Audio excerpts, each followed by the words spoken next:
Tem notícia chegando agora. Porta-voz do Pentágono falando sobre o desenvolvimento da guerra na Ucrânia. Hoje, os Estados Unidos levantaram de novo questões, né? Putin está cometendo crime de guerra, dizem os americanos. Vamos ouvir John Kirby, do Pentágono. Especialidade para aprimorar as capacidades de todas as nações participantes. Esperamos atividades com base marítima. Vamos começar isso hoje e, com isso, começamos nossas perguntas.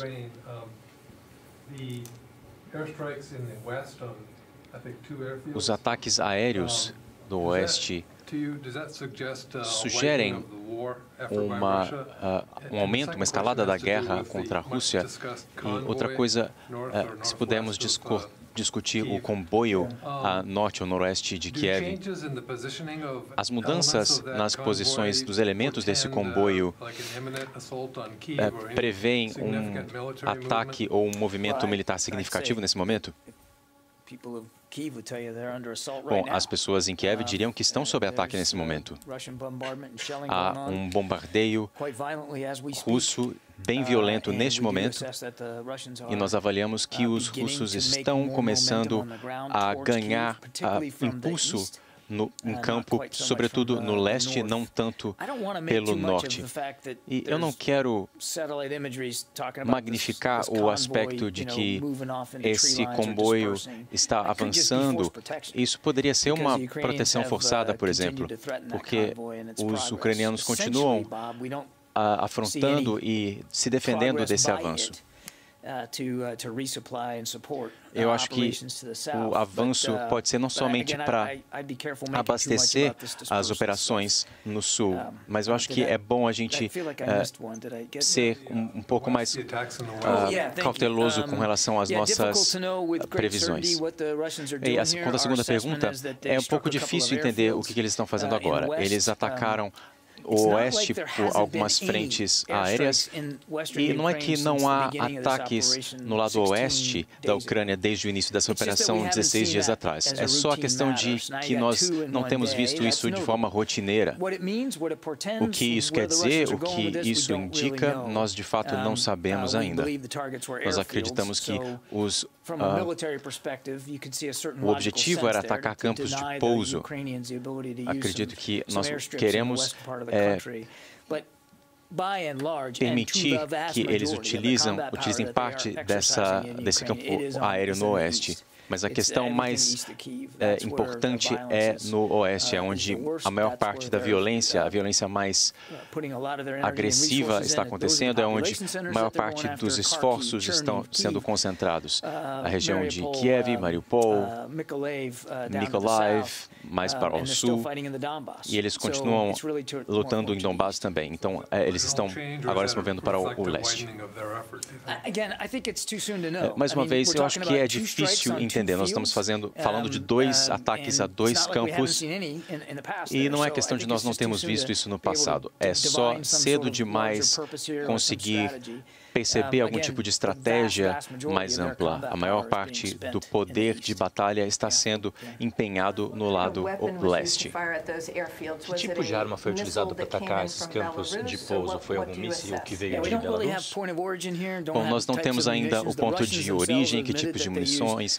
Os russos mesmo já disseram que estão utilizando armas de precisão. Nós concordaríamos com a questão de longa distância, visto que eles não têm muito ataque concentrado no oeste. Todo o poder que está em campo está no leste. Então, a questão de ser de longo alcance parece ser clara, mas que tipos de mísseis ou bombas não dá para saber. Esses campos foram alvo porque se falou tanto daqueles MiG-29 que seriam transferidos e eles poderiam ter ido até lá?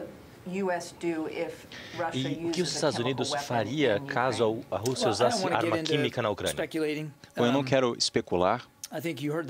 Acho que vocês ouviram o presidente dizer muito claramente hoje que haveria consequências severas para a Rússia caso esse tipo de coisa acontecesse. E eu acho que não estou na posição de falar mais do que isso. Existe algum indício que os ataques aos campos no oeste poderiam ser porque equipamento militar estrangeiro está chegando por ali e eles tinham esses itens como alvo? Bom, eu não posso falar com relação aos alvos da Rússia. Nós não sabemos onde esses ataques vão ocorrer, nem por quê. Isso é difícil para nós sabermos. Teve algum desenvolvimento ou mudança em termos da frente nuclear?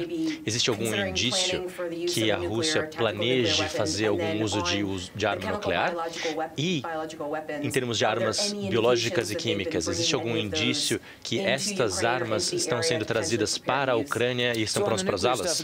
Bom, com relação aos aspectos nucleares, eu quero ser muito cauteloso aqui nas avaliações de inteligência. Isso é algo para que nós olhamos todos os dias. E nós somos confiantes na posição que nós adotamos para defender os nossos aliados, o nosso país e os nossos parceiros. Eu não posso falar especificamente de nada do lado russo, mas o que eu posso dizer é que nós ainda não vimos nada que nos dê motivo para alterar a nossa posição de detenção. É o máximo que eu posso dizer nesse momento. Com relação às armas biológicas e químicas, mais uma vez eu não posso dar muitos detalhes sobre a inteligência e eu não tenho nada a confirmar ou relatar a vocês com relação a capacidades químicas e biológicas da Rússia dentro da Ucrânia. Eu posso dizer duas coisas. Esse é o país que tem reputação de já usar esse tipo de armas para atacar pessoas. Nós sabemos que eles têm programas para isso. E, dois, nós continuamos analisando e monitorando o potencial, e eu quero destacar aqui o termo potencial, de eles estarem batendo nessa tecla para depois poder utilizar como desculpa para escalar o conflito. E, mais uma vez, nós estamos assistindo isso todos os dias, mas não temos ainda indicações específicas disso, mas é algo que nós estamos conversando. O presidente Zelensky ontem disse exatamente isso, que é preciso ter cuidado com o que nós vemos os russos nos acusar de fazer, porque muitas vezes isso é realmente o que eles estão planejando fazer conosco. Nós não temos, mais uma vez, indícios claros, mas é algo que nós estamos monitorando. Próxima. O ministro de Defesa ucraniano disse hoje que a Rússia fez 2 ataques que vieram de Belarus. Então, Belarus pode estar entrando na guerra. Essa fala poderia ser confirmada? Teve alguma tentativa de manter Belarus fora dessa guerra? Houve mísseis lançados de dentro de Belarus para a Ucrânia, é verdade? Bom, ainda não podemos confirmar essas notícias. Nós vimos uma fonte dizendo, fazendo essas afirmações, mas não podemos ainda confirmar. O que nós podemos dizer é que nós ainda não vimos nenhum indício de que tropas ou forças bielorrussas estão operando dentro da Ucrânia. Nós reparamos que o presidente de Belarus fez declarações na mídia recentemente de que ele acreditaria que era importante para as forças bielorrussas e fossem à Ucrânia e apoiassem a Rússia nesse momento. Mas nada ainda foi dito de eles estarem envolvidos de fato, mas não sabemos se isso pode estar acontecendo ou prestes a acontecer. As sanções estão sendo impostas. Os preços dos alimentos têm crescido por causa disso.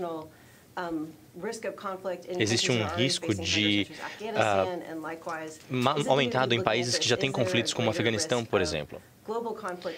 Existe um risco maior de conflito global porque vai ser mais difícil encontrar alimentos e existe uma crise de abastecimento alimentar, talvez?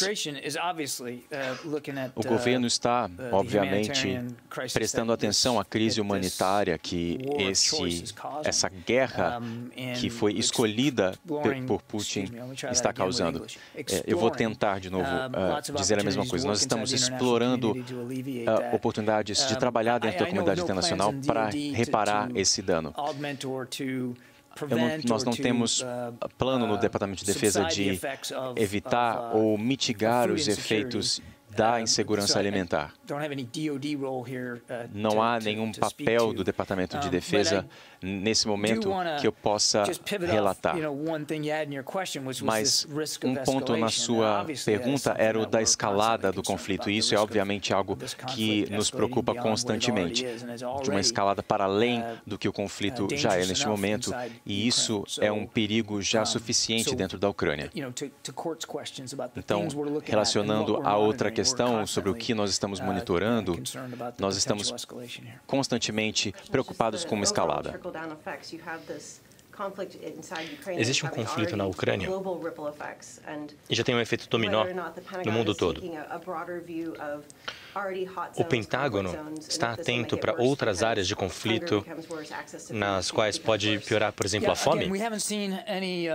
Mais uma vez, eu entendo onde você quer chegar com a sua pergunta. Geralmente, onde nós temos instabilidade, isso pode se espalhar para outras áreas, e eu entendo a sua questão. Mas deixe-me dizer o seguinte, de maneira geral, sempre vai haver ameaças e desafios no mundo, e nós estamos conscientes que essas ameaças e desafios se espalham, e isso pode causar instabilidade e, portanto, instabilidade em outras regiões que não estão envolvidas no conflito. Então, obviamente, nós temos essa visão global, estamos conversando sobre isso todo dia em vista do que acontece na Ucrânia. Nós ainda não vimos nenhum indício específico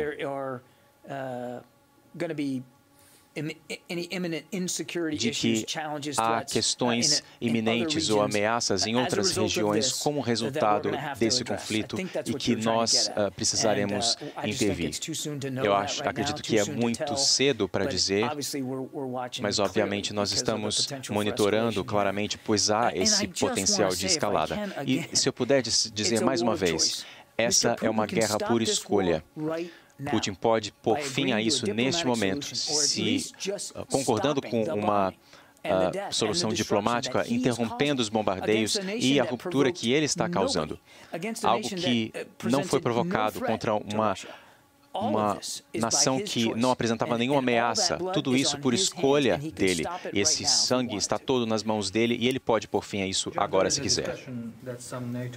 Alguns aliados da OTAN podem mandar o S-300 para a Ucrânia. Ouvi sobre essas discussões. São verdadeiras? E é possível que os aliados façam isso? Bom, já falamos sobre isso anteriormente. Nações soberanas estão tomando por si mesmo as suas decisões sobre como lidar com a Ucrânia. Os Estados Unidos não precisam autorizar, dar o sinal verde ou vetar qualquer tipo de ação. E eu disse isso outro dia. Nós estamos trabalhando com aliados e parceiros para ajudar a conseguir as capacidades que nós precisamos, ou que nós sabemos que a Ucrânia precisa, e garantimos que eles recebam esse material. Parte desse material nós possuímos e estamos fornecendo. Parte dele nós não temos, mas sabemos quem tem e estamos ajudando a coordenar esse envio também. E esse fluxo está acontecendo mesmo nas últimas 24 horas. Eu não vou falar de sistemas individuais, sabe que eu não falei ainda disso e continuarei não falando. Mas nós estamos trabalhando com afinco para ajudar, inclusive com outros aliados e parceiros, para ajudar a Ucrânia. E é, de fato, uma decisão dessas nações. E se eles quiserem conversar diretamente com a Ucrânia, nós temos que respeitar isso. O importante, e o que eu não quero que vocês saiam daqui sem entender, é que essas conversas estão acontecendo ativamente, nós estamos ajudando a coordenar esses esforços e vamos continuar a falar com a Ucrânia sobre as suas necessidades, para que eles possam se defender melhor. We have seen the US Patriot batteries along the Poland border with Ukraine. I know you won't get into details, but can you tell us if the rules of engagement have changed since the war began in that part of the world? We don't talk about rules of engagement. Nós não falamos sobre as regras do nosso envolvimento. Próximo. Algumas perguntas. Alguma atualização sobre as atividades para reduzir a intensificação do conflito? E o secretário Austin tentou se comunicar com o seu par russo, o ministro de Defesa? E o senhor disse que está ajudando a coordenar a assistência. Isso incluiria também transporte aéreo de países um para o outro? Bom, com relação à redução de conflito, não houve nenhuma interação específica que eu possa relatar, não há conteúdo necessário, mas nós testamos uma ou duas vezes por dia e isso continua acontecendo. Talvez com algumas exceções, os russos atenderam do outro lado e eles sabem qual é o toque, eles vão atender e vão ouvir. Então, nós sabemos que é um canal funcional. Não houve, ou melhor, eu não sei de conversas entre o secretário Austin e o ministro de Defesa sobre a qual eu posso falar. Não sei se isso vai mudar em algum momento no futuro próximo. E com relação à ajuda da coordenação, eu não quero entrar em muito detalhe aqui, mas eu acredito que a coordenação está acontecendo em dois níveis. De um lado, a conversa com os aliados e parceiros sobre essas capacidades e a disposição deles em fornecer material, e do outro lado é a questão de ajudar com a logística dessa entrega, desse fornecimento. Isso realmente varia de país para país, de capacidade para capacidade. Mas estamos tentando ajudar nessa função de coordenação, assim como os britânicos. Eles têm sido muito ativos, muito claros nessa sua agenda e nós agradecemos muito o auxílio deles. Próximo. Você segue acompanhando a coletiva de John Kirby, ele é do Pentágono, está explicando coisas que estão acontecendo, como os Estados Unidos estão avaliando a evolução da guerra na Ucrânia. É importante a gente ter em mente que essa foi uma estratégia deliberadamente adotada pelo governo Biden desde o início, o de falar absolutamente tudo o que eles estão vendo sobre a guerra. Muita gente na saída interpretou mal, disse, olha, a diplomacia americana está torcendo mesmo para que a Rússia invada a Ucrânia para poder dizer, olha, eu avisei. No fim, o quadro que os americanos traçaram se concretizou e eles seguem falando praticamente todos os dias. Tem ou o Departamento de Estado ou o Pentágono, muitas vezes a própria CIA também tem falado sobre o assunto, fora o próprio presidente Joe Biden e sua vice Kamala Harris. Para quê? Para manter, digamos, essa ideia de que eles têm um farol sobre essa crise.